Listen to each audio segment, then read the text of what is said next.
Good morning, everyone. My name is MightyStream. Today is October the 25th. I'm going to do your Just for Today in a meditation. Hope you're having a beautiful morning. Let's go ahead and get into the meditation. If you need to reach me, please do so at recoveryofhope21@gmail.com. Okay, here we go. October 25th, Principles Before Personalities. Anonymity is the spiritual foundation of all our traditions, ever reminding us to place principles before personalities. Tradition 12. Principles before personalities. Many of us chant these words along with the reader whenever the 12 traditions are read. The fact that these words have become a cliche of sorts doesn't make them any less important, either in service or in our lives. These words are an affirmation. We listen to our conscience and do what's right, no matter who's involved. And the principle serves as one of the cornerstones of recovery as well as our tradition. What does principles before personalities really mean? It means we practice honesty, humility, compassion, tolerance, and patience with everyone, whether we like them or not. Putting principles before personalities teaches us to treat everyone equally. The 12th step asks us to apply principles in all our affairs. The 12th tradition suggests we apply them to our relations with everyone. Practicing principles doesn't stop with our friends or when we leave a meeting. It's for every day, for everyone, in all areas of our lives. Just for today, I will listen to my conscience and do what's right. My focus will be on principles, not on people's personalities. So this meditation is a beautiful meditation. Let's go ahead and, I love this one. Let's go ahead and take a moment of silence, followed by the we version of the Serenity Prayer. Moment of silence now, please.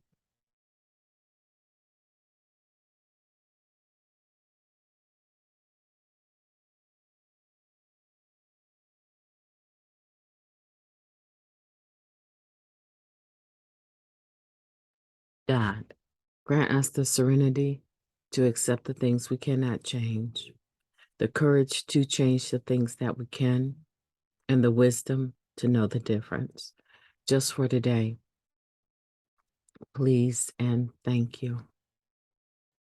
This meditation is one of those meditations that throughout the year, especially when I was doing, throughout the years rather, especially when I was doing more person to person, face to face, mortar and brick meetings, this would be one that I would frequently come back to and remind myself that October 25th talks about principles before personalities in a way that none of the other meditations throughout the year talks about.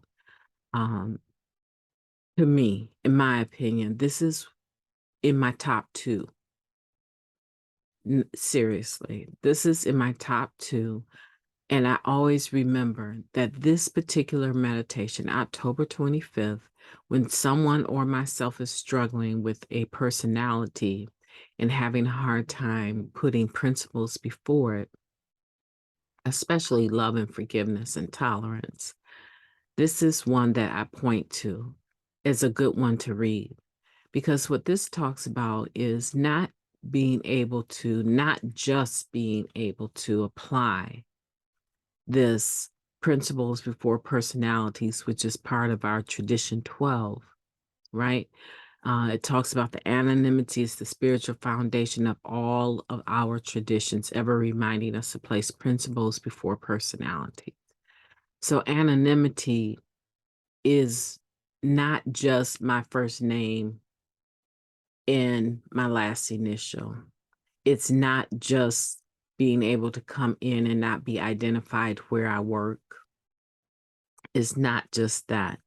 This anonymity is that we all are one in our presentation of the fact that we need this fellowship of Narcotics Anonymous, right? So no one person gets to own it. No one person gets to say that this is exactly how it has to run. But even beyond that, the traditions, the spiritual principles of this program are what is the attraction. It's what is the attraction. I don't know if I'm putting it the way that I want to, but I'm pretty sure you're understanding that if I'm struggling with a personality and I'm struggling to put a principle of tolerance and love and forgiveness in front of that personality, right? Then this is the greatest opportunity I can possibly have to practice the spiritual principles. I don't need to practice the spirit. I'm going to because they come naturally, right? The whole ideal of practice is that there's an imperfection in the way that I do something, a skill or something, and I'm practicing to perfect it. With the people that I love the most, the people that I have relationships with, the people that been doing this recovery thing with me for years and years and they know me, I'm not going to struggle with applying spiritual principles with them. I will struggle, however, I will struggle with people that we've had such a rocky road in recovery. We've struggled in recovery. I will struggle with those individuals. And quite naturally, it's easier to default to the fact that I don't like them. Their personality rubs me the wrong way. And I'm not going to invest a lot of time in entertaining them. But when we talk about being able to apply um, kindness, uh, gentleness, compassion, tolerance, patience, honesty, humility. I'm in the second paragraph here. When we're talking about being able to do that, we're talking about being able to do it with everyone, not cherry picking, not picking and choosing who best to apply these spiritual principles to. And I would dare to say that by far the majority of us can say that we do not apply this to everyone. We apply it most easily with our friends or in a meeting, but in our everyday lives, we struggle to apply spiritual principles with everyone. And I know for myself, I have to check myself in that moment. I have to change, soften my face, right? I have to change my physical body posture because even though I'm sensing it in the inside that I'm intolerant with this personality, I'm also more consciously aware that this is an opportunity, one of the greatest opportunities that I will receive to be able to practice principles before personalities. I used to, and sometimes I still do, but it just really depends on how I'm physically feeling if I still do it or not. If I'm in a lot of pain, I will find that it's harder for me to monitor my facial expressions. It's harder for me to make sure my posture is the way that lets a person know that I am attentively listening, intently listening to you, right? And so what used to happen is that I would get on a meeting on the Zoom platform or in a meeting, and the minute a certain person, there was only like maybe two or three, um, and this was a meeting that I was hosting a lot, chairing a lot, right? So as soon as I would be on the meeting and I wasn't in that responsibility, right? I'm just attending the meeting as another member. I'm not hosting it or anything like that. I don't have any service positions, and I'm sitting on the meeting. As soon as the individual would be, their mic would be open so that they could share, I would go off camera and I go heat up my coffee, or um, I might, stay where I'm at, but I would turn the volume down and maybe, start reading something out of my basic text. I would make sure that I didn't have to hear that voice.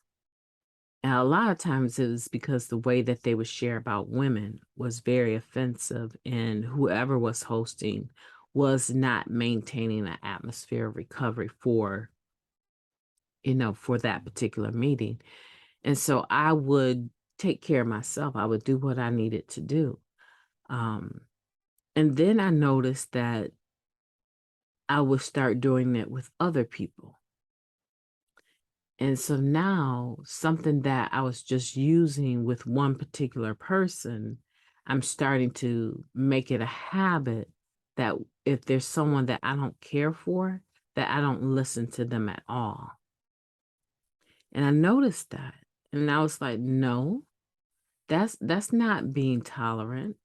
That's not showing compassion. That's picking and choosing who I am going to practice spiritual principles with. And that's not what this is about. If I can't practice spiritual principles under fire, in other words, with people that I really don't care for, if I can't do that with them, what what does it even matter that I'm able to do it with people that I like? And I've said this before. People talk about having faith and belief all the time until something comes to test it. And then you find out that those people that seem like they have the greatest faith don't have very much faith at all. They buckle under pressure. So this is the same type of concept, is being able to apply spiritual principles and practice them with people that you get along with. That's great. You should be able to. But to be able to actually do it with individuals that you don't get along with, that you don't know, maybe you leave the meeting and you go into a different atmosphere, and everyone does it. Believe me, I've done it. I do it, and probably to the day I die, hopefully by then I will have done it less and less. But everyone does it. So this is not like, look at you and I'm not looking at me, or let's look at others and not look at ourselves. No, this is for everyone, because it could be the homeless man on the corner with a cardboard. I may not want to acknowledge or look up or even give that individual a sense that they can approach my vehicle for money. But let me see someone in the grocery store that is struggling to pay the groceries that they have in their cart, because they went well over their budget, probably aware that they're going over their budget, but hoping that maybe they're under their budget. I'm quick to add $1 or $2. And that's a stark contrast, because, when you come to a stoplight, it's generally everyone has their corner picked out. They have their crate sitting right there. They have their cardboard. So generally you see these people every day, panhandling. You see this every day. And I'm saying that this ideal that I can have altruism with one person and not another is just crazy to me. I want to be able to apply spiritual principles with everyone. Everyone. And so I'm just saying, what areas in your life do you sense that that you're inconsistent and that you can actually start to practice doing a better job of applying principles before personalities. So I charge you with that today. Have a beautiful day. I've enjoyed talking to you, and I will be talking to you tomorrow. Have a beautiful day on purpose.